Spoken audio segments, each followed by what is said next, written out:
أعوذ بالله من الشيطان الرجيم.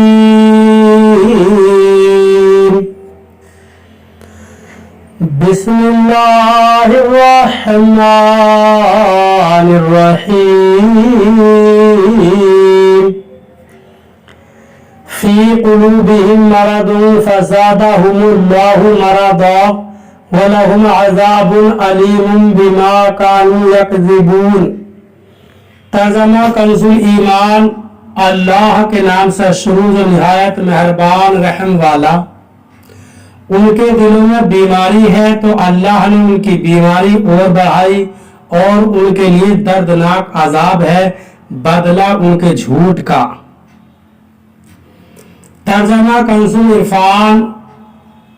ان کے دلوں میں بیماری ہے تو اللہ نے ان کی بیماری میں اور اضافہ کر دیا اور ان کے لیے ان کے جھوٹ بولنے کی وجہ سے دردناک عذاب ہے. فی قلوبہم مرض. ان کے دلوں میں بیماری ہے. اس آیت میں قلبی مرض سے مراد منافقوں کی منافقت اور حضور پر نور صلی اللہ علیہ وسلم سے بغض کی بیماری ہے. معلوم ہوا کہ اگر بد عقیدگی روحانی زندگی کے لیے تباہ کن ہے، نیز حضور اقدس صلی اللہ علیہ وسلم کی عظمت و شان سے جلنے والا مریض القلب یعنی دل کا بیمار ہے. جس طرح جسمانی امراض ہوتے ہیں اسی طرح کچھ باطنی امراض بھی ہوتے ہیں. جسمانی امراض ظاہری صحت و تندرستی کے لیے سخت نقصان دہ ہوتے ہیں اور باطنی امراض ایمان اور روحانی زندگی کے لیے زہر قاتل ہیں. ان باطنی امراض میں سب سے بدتر تو عقیدے کی خرابی کا مرض ہے اور اس کے علاوہ تکبر، حسد، کینہ اور ریاکاری وغیرہ بھی انتہائی برے مرض ہیں.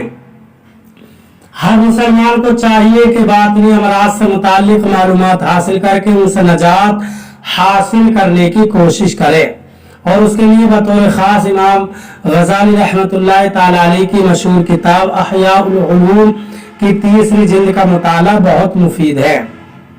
فزادہم اللہ مرضا. تو اللہ نے ان کی بیماری میں اور اضافہ کر دیا.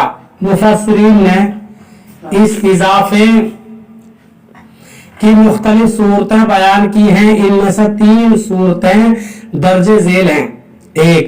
ریاست چھن جانے کی وجہ سے منافقوں کو بہت قلبی رنج پہنچا اور وہ دن بدن حضور پر نور صلی اللہ علیہ وسلم کی ثابت قدمی اور غلبہ دیکھ کر حسد کی آگ میں جلنے لگے.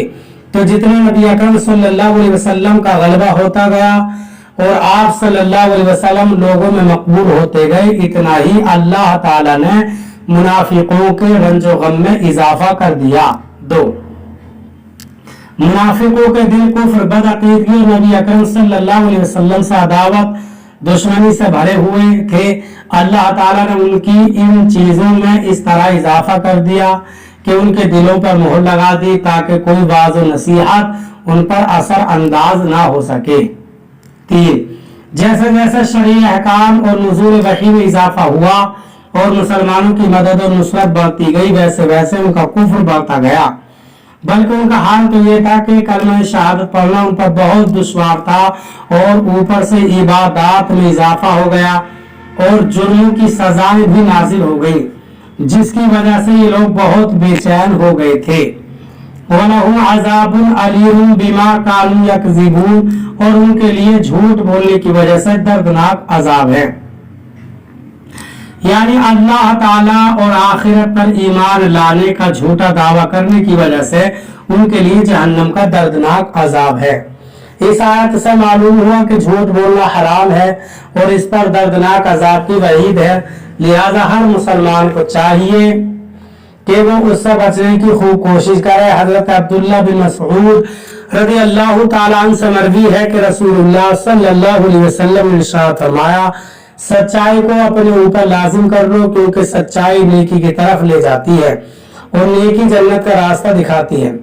آدمی برابر سچ بولتا رہتا ہے اور سچ بولنے کی کوشش کرتا رہتا ہے یہاں تک کہ وہ اللہ تعالیٰ کے نزدیک صدیق لکھ دیا جاتا ہے. اور جھوٹ سے بچو کہ وہ جھوٹ گناہ کی طرف لے جاتا ہے